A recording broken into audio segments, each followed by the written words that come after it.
I can understand the PCOD depression or ಹೆಂಗಿದೆ ಲಡ್ಡು ಫೇಸ್ನ ಗ್ಲೋ ಮಾಡ್ಕೊಳ್ಳಿ. ಏರ್ ಫಾಲ್ ಅಂತೂ ಲೆಕ್ಕನೇ ಇಲ್ಲ, ಹಿಂಗೆ ಹೋಗ್ತಾ ಇರುತ್ತೆ ಏರ್ಗೆ.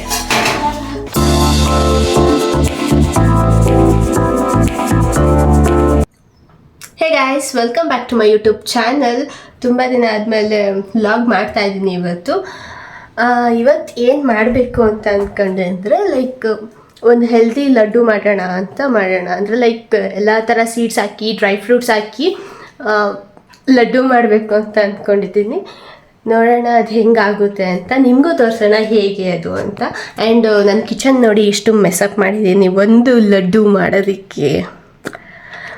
ಆ್ಯಕ್ಚುಲಿ ನಾನು ಫಸ್ಟು ಶಾರ್ಟ್ಸ್ ಮಾಡೋಣ ಅಂತ ಅಂದ್ಬಿಟ್ಟು ರಿಂಗ್ ಲೈಟ್ ಎಲ್ಲ ಇಟ್ಟೆ. ನಾನು ಶಾರ್ಟ್ಸ್ ಮಾಡೋಣ ಜಸ್ಟ್ ಇರಲಿ ಸಾಕು ಅಂತ. ಆಮೇಲೆ ಯಾಕೆ ವ್ಲಾಗ್ ಮಾಡಬಾರ್ದು ನಾನು ಅಂತ ಅಂದ್ಕೊಂಡು ವ್ಲಾಗ್ ಸ್ಟಾರ್ಟ್ ಮಾಡಿದೆ ಗಾಯ್ಸ್. ಅಷ್ಟೇ, ಬನ್ನಿ ಲಡ್ಡು ಮಾಡೋಣ ಈಗ. ನನಗೆ ಕೋಲ್ಡ್ 1 ವೀಕ್ 15 ಡೇಸ್ ಮೇಲೆ ಜಾಸ್ತಿ ಆಯಿತು. ಹೋಗ್ತಾನೆ ಇಲ್ಲ, ಸೈನಸ್ ಥರ ಆಗಿ. ಅಪ್ಪ ಕಿವಿ ಎಲ್ಲ ಬ್ಲಾಕ್ ಆಗೈತೆ. ಯಾರಾದರೂ ಮಾತಾಡಿದ್ರೆ ಅಂತ 2 ಸಲ ಕೇಳಿಸ್ಬೇಕು ನಾನು. ಬಾದಾಮಿ, ಗೋಡಂಬಿ ಮತ್ತು ಫ್ಲ್ಯಾಕ್ಸ್ ಸೀಡ್ಸ್, ಇದು ಫ್ಲ್ಯಾಕ್ಸ್ ಸೀಡ್ಸ್ ಮತ್ತು ಪಂಪ್ಕಿನ್ ಸೀಡ್ಸ್, ಆಮೇಲೆ ವಾಲ್ನಟ್ ಇಷ್ಟನ್ನು ರೋಸ್ಟ್ ಮಾಡಿ ಇಟ್ಕೊಂಡಿದ್ದೀನಿ. ಅದು ಹಾರಲಿ, ಆಮೇಲೆ ಪೌಡರ್ ಮಾಡೋಣ ಅಂತ. ಇಲ್ಲಿ ಕಾಯಿ ತುರಿತಾ ಇದ್ದೀನಿ ನಾನು ಇವಾಗ. ಸೊ ಕಾಯಿ ತುರಿದ್ಬಿಟ್ಟು ನೆಕ್ಸ್ಟ್ ಹೇಳ್ತೀನಿ ಏನು ಮಾಡಬೇಕು ಅಂತ, ಆಯಿತಾ? ವೇಟ್, ಕಾಯಿ ತುರಿದ್ಬಿಟ್ಟು ಬರ್ತೀನಿ. ಅಲ್ಲ ಕಾಯಿ ಅಂತ ಕೊಬ್ಬರಿ ತುರಿದ್ಬಿಟ್ಟು ಬರ್ತೀನಿ. ವೇಟ್, ಅವ್ರು ಯಾವ ಟೈಮಲ್ಲಿ ಏನು ಮಾತಾಡ್ತಾರೋ ಅವ್ರಿಗೆ ಜ್ಞಾನನೇ ಇಲ್ಲ ಅವ್ರಿಗೆ. ಇವಾಗ ಕೊಬ್ಬರಿ ತುರಿದಾಯಿತು. ಅದನ್ನು ಕೊಬ್ಬರಿ ಮತ್ತು ಬಿಳಿ ಎಳ್ಳನ್ನ ನಾನು ಫ್ರೈ ಮಾಡ್ತಾ ಇದ್ದೀನಿ. ಕೊಬ್ಬರಿ ಮತ್ತು ಬಿಳಿ ಎಳ್ಳು ಇದನ್ನು ಫ್ರೈ ಮಾಡಿ. ಸೊ ಗೈಸ್, ಇವಾಗ ಕೊಬ್ಬರಿ ತುರಿ ಮತ್ತು ಬಿಳಿ ಎಳ್ಳನ್ನ ಹುರ್ಕೊಂಡಾದ್ಮೇಲೆ ಈಗ ಬೆಲ್ಲ ಚುಚ್ಚಿದ್ದೀನಿ ನೋಡಿ. ಇಗ್ನೋರ್ ದ ಮೆಸ್, ಆಯಿತಾ? ಬೆಲ್ಲ ಚುಚ್ಚಿದ್ರೆ ಒಂದು ಕಡಾಯಿಗೆ ತುಪ್ಪ ಹಾಕ್ಕೊಂಡು ನೆಕ್ಸ್ಟು ಬೆಲ್ಲನ ಇದಕ್ಕೆ ಹಾಕ್ಕೊಂಡು ಸ್ವಲ್ಪ ಕರಗಿಸ್ಕೋಬೇಕು. ಅಷ್ಟೇ, ನೀರು ಹಾಕಿ ಕರಗಿಸ್ಕೋಬೇಕು. ಅದನ್ನು ಕರಗಿಸಾದ್ಮೇಲೆ ಇದನ್ನು ಪುಡಿ ಮಾಡಿಕೊಂಡು ನೆಕ್ಸ್ಟು ಇದನ್ನು ಪುಡಿ ಮಾಡಿ ಅವೆರಡನ್ನ ಕಲಸೋದು. ಬನ್ನಿ ಫಸ್ಟ್ ಈಗ ಬೆಲ್ಲ ಕರಗಿಸ್ಕೊಳ್ಳೋಣ. ಬೆಲ್ಲ ಕಾಯ್ತಿದ್ದೀನಿ ಅಲ್ವಾ, ಗ್ಲೋ ಬರಬೇಕು ಗೈಸ್, ಅಷ್ಟೇ ಫೇಸ್ ನನಗೆ. ಹೆಲ್ದಿ ತಿನ್ನಿ, ಹೆಲ್ದಿ ಆಗಿರಿ. ಪೌಡ್ರ್ ಮಾಡಿದ್ದೀನಿ, ಅಂದರೆ ಇಷ್ಟೊಂದು ಫೈನ್ ಪೌಡ್ರ್ ಮಾಡಬಾರ್ದಾಗಿತ್ತು ನಾನು. ಇದೇ ಹಿಂಗೆ ಉಂಡೆ ಕಟ್ಕೊಂಡ್ರೆ ಉಂಡೆ ಆಗ್ತೈತೆ. ಅಂದರೆ ಲೈಕ್ 1-2 ರೌಂಡ್ಸ್ ಆಡೋದಕ್ಕೆ ಪೌಡ್ರ್ ಆಗಿತ್ತು, ನಂಗೆ ಅದೇ ಸಾಕಾಗಿತ್ತು. ಆದರೆ ನಾನು ತುಂಬ ಫೈನಾಗಿ ಪೌಡ್ರ್ ಮಾಡಿಬಿಟ್ಟಿದ್ದೀನಿ. ಏನಾದರೂ ಒಂದು ಮಾಡಲೇಬೇಕಲ್ವ ನಾನು. ನೆಕ್ಸ್ಟು ಈ ಎಳ್ಳು ಮತ್ತು ಕೊಬ್ಬರಿ ಅದನ್ನು ಪೌಡ್ರ್ ಮಾಡೋಣ. ಇದು ಒಂದು ರೌಂಡ್ ಆಡಿಸ್ತೀನಿ ಅಷ್ಟೇ. ಸ್ವಲ್ಪ ಇದು ತರಕಾರಿಗೆ ಬಾಯಿಗೆ ಸಿಕ್ಕರೆ ಚೆನ್ನಾಗಿರುತ್ತಲ್ವ. ಸೊ ಪೌಡ್ರ್ ಮಾಡೋಣ ಇದನ್ನು. ಬನ್ನಿ, ಬಿಳಿ ಎಳ್ಳು ಮತ್ತು ಕೊಬ್ಬರಿನೂ ತುರಿ ಮಾಡಿದ್ದೀನಿ. ಇಲ್ಲಿ ಬೆಲ್ಲ ಕರಗಿಸಿದ್ದೀನಿ. ಅದು ಯಾಕೆ ಹಂಗಿದೆ ಅಂದರೆ ತುಪ್ಪ ಹಾಕಿದ್ದೀನಿ ಅಲ್ವಾ, ಸೊ ಅದಕ್ಕೆ ಅದು ಹಾಗೆ ಇದೆ. ಅದನ್ನು ಸೋಸಿ ಇದಕ್ಕೆ ಹಾಕಿ ಉಂಡೆ ಕಟ್ಟೋಣ ಅಷ್ಟೇ. ಬನ್ನಿ, ಉಂಡೆ ಕಟ್ಬಿಟ್ಟು ಹೇಗೆ ಬರುತ್ತೆ ಅಂತ ತೋರಿಸ್ತೀನಿ. ವೇಟ್, ಇದು ಹಿಂಗೆ ರೆಡಿಯಾಗಿದೆ ಅಲ್ವಾ. ಈಗ ಪಾಕನ ಸೋಸೋಣ. ಓಕೆ, ಆಹಾ, ನೀವು ಬುದ್ಧಿಲಿ ಜಾಣ, ಧೈರ್ಯದಲ್ಲಿ ರಣಧೀರ. ಸುಟ್ಟೈತಿ, ನಂಗೆ ಗೊತ್ತೇ ಆಗಿಲ್ಲ. ನನ್ನ ಜೀವನ ಎಲ್ಲ ಇದೇ ಆಗೋಯ್ತು. ಎಲ್ಲಿ ಸೋಸೋದು? ಸೊ ಫಿಲ್ಟ್ರಲ್ಲಿ ನಾವು ಈಗ ಹೆಂಗಿದೆ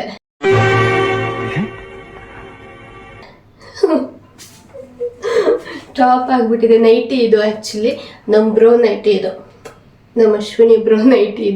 ಇದು ನಾನು ಸದ್ಯಕ್ಕೆ ಟಾಪ್ ಮಾಡ್ಕೊಂಡಿದ್ದೀನಿ. ಅವಾಗ ಹಾಕೊಳ್ಳೋಣ ಅಂತ. ಈಗ ಇದನ್ನ ಇಟ್ಕೊಂಡು ಸೋಸೋಣ ಒಂದು ನಿಮಿಷ.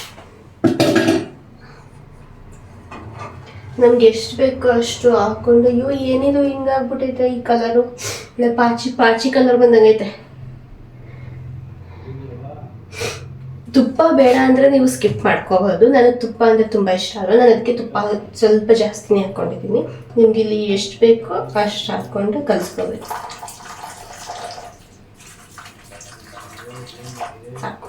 ಕಲಿಸೋಣ ಅಷ್ಟು.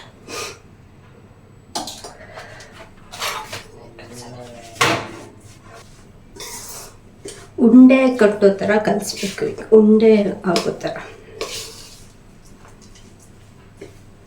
ನಾನು ಎಳ್ಳೆನೂ ಜಾಸ್ತಿ ಪುಡಿದ್ದೀನಿ, ಅದಕ್ಕೆ ಅದ್ರ ಸ್ಮೆಲ್ ಸ್ವಲ್ಪ ಜಾಸ್ತಿ ಬರ್ತದೆ. ಇದನ್ನ ನೋಡೋಕ್ಕೆ ನೋಡಿ ಈ ಥರ ತೆಳ್ಳೆ ಥರ ಕಾಣಿಸುತ್ತೆ, ಅಂದರೆ ಆಮೇಲೆ ಉಂಡೆ ಕಟ್ಟಿದ್ಮೇಲೆ ನಾರ್ಮಲ್ ಆಗುತ್ತೆ ಆಯಿತಾ. ಇಷ್ಟೇ ಸಾಕು, ಇನ್ನೊಂದು ಜಾಸ್ತಿ ಹಾಕಲ್ಲ. ಈಗ ಉಂಡೆ ಕೊಟ್ಕೊಳ್ಳೋಣ.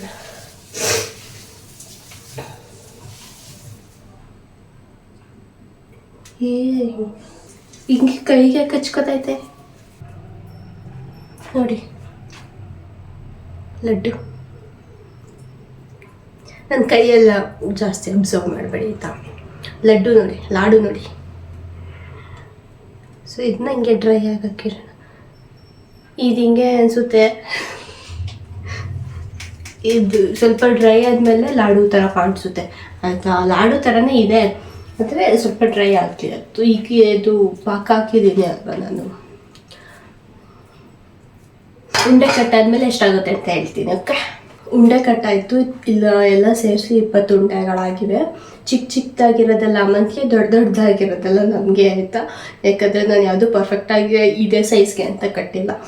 ಆಮೇಲೆ ಈ ಲಡ್ಡುವಿಂದ ಏನು ಉಪಯೋಗ ಅಂದರೆ ಲೈಕ್ ಏನು ಬೆನಿಫಿಟ್ಸ್ ಅಂತ ಅಂದರೆ, ಈಗ ತುಂಬ ಎಲ್ಲ ಕಡೆ ಪಿ ಸಿ ಓ ಡಿ ಕೇಳಿ ಈಗ ಕಾಮನ್ ಆಗಿಬಿಟ್ಟಿದೆ. ಅದು ವುಮೆನ್ಸ್ಗೆ ಮತ್ತು ನಾರ್ಮಲ್ ಗರ್ಲ್ಸ್ಗೆ ಎಲ್ಲರಿಗೂ ಇದು common problem P C O D ಅನ್ನೋದು. ಬಿಕಾಸ್ ಆಫ್ ಹಾರ್ಮೋನಲ್ ಇಂಬ್ಯಾಲೆನ್ಸ್, ನಮ್ಮ ಬಾಡಿ ಒಳಗೆ ತುಂಬ ಹಾರ್ಮೋನಲ್ ಇಂಬ್ಯಾಲೆನ್ಸ್ ಆಗೋದ್ರಿಂದ ನಾವು ಪೀರಿಯಡ್ಸ್ ಕರೆಕ್ಟಾಗಿ ಆಗ್ತಿರಲ್ಲ.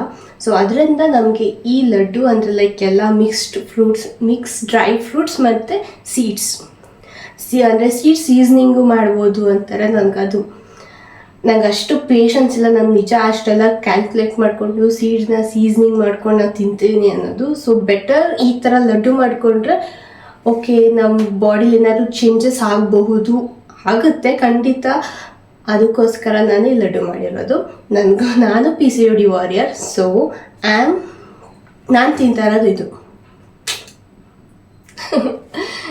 ನೀವು ತಿನ್ನಿ, ಹೆಲ್ದಿಯಾಗಿರಿ. ನೀವು ತುಂಬ ಎಷ್ಟು ಹೆಲ್ದಿಯಾಗಿರ್ತೀರ ಅಷ್ಟು ನಿಮ್ಮ ಬಾಡಿಲಿ ಏನು ಚೇಂಜಸ್ ಆಗ್ತಿದೆ ಅನ್ನೋದು ನಿಮಗೆ ಗೊತ್ತಿರುತ್ತೆ. ಲೈಕ್ ಇವಾಗ ಏನು ತಿಂದರೆ ನಮ್ಮ ಬಾಡಿಲಿ ಏನು ಚೇಂಜ್ ಆಗುತ್ತೆ, ನಮ್ಮ ಬಾಡಿಲಿ ಏನು ಬೇಕು ಅನ್ನೋದು ನಮ್ಗೆ ಗೊತ್ತಿರುತ್ತೆ. ಸೊ ನೀವು ತುಂಬ ಆದಷ್ಟು ಹೆಲ್ದಿಯಾಗಿ ತಿನ್ನಿ, ಜಂಕ್ ಫುಡ್ಸ್ನ ಅವಾಯ್ಡ್ ಮಾಡಿ ಅಷ್ಟೇ. I can understand the P C O D, depression, hormonal imbalance, over thinking ಏನೆಲ್ಲ ನಡೆಯುತ್ತೆ ನಮ್ಮ ತಲೆಯಲ್ಲಿ. ಒಂದು 10-100 ನಮ್ಮ ಬಾಡಿಲಿ ಏನೇನು ಚೇಂಜಸ್ ಆಗುತ್ತೆ, ಓ ಮೈ ಗಾಡ್, ಹೇಳೋಕ್ಕಾಗಲ್ಲ. ಅಷ್ಟು ವಾಸ್ಟ್ ಚೇಂಜಸ್ ನಮ್ಮ ಬಾಡಿಲಿ ಆಗುತ್ತೆ. ಅದು ಲೈಕ್ 1 ಮಂತ್ ನಾವು ವೆಯ್ಟ್ ಗೇನ್ ಆಗಿದ್ದೀವಿ ಅಂದರೆ ನೆಕ್ಸ್ಟ್ ಮೂಮೆಂಟಲ್ಲಿ ವೆಯ್ಟ್ ಲಾಸ್ ಆಗ್ತೀವಿ. ಏರ್ ಫಾಲ್ ಅಂತೂ ಲೆಕ್ಕನೇ ಇಲ್ಲ, ಹಿಂಗೆ ಹೋಗ್ತಾ ಇರುತ್ತೆ ಏರ್ ಫಾಲ್ಸ್ ಅಂತ. ಆ್ಯಂಡ್ ದಪ್ಪ ಆಗೋದು, ಸಣ್ಣ ಆಗೋದು, ಇಟ್ಸ್ ನಾರ್ಮಲ್. ಅದನ್ನು ನಾವು ನಾರ್ಮಲಾಗಿ ಮಾಡಬೇಕು ಅಂತಂದರೆ ನಮ್ಮ ಲೈಫ್ ಸ್ಟೈಲ್ನ ನಾವು ನಿಜ ಚೇಂಜ್ ಮಾಡಲೇಬೇಕು. ನಾವು ಏನು ತಿಂತೀವಿ ಅನ್ನೋದ್ರ ಮೇಲೆ ನಮ್ಮ ಪೀರಿಯಡ್ಸ್ ನಿಂತಿರುತ್ತೆ.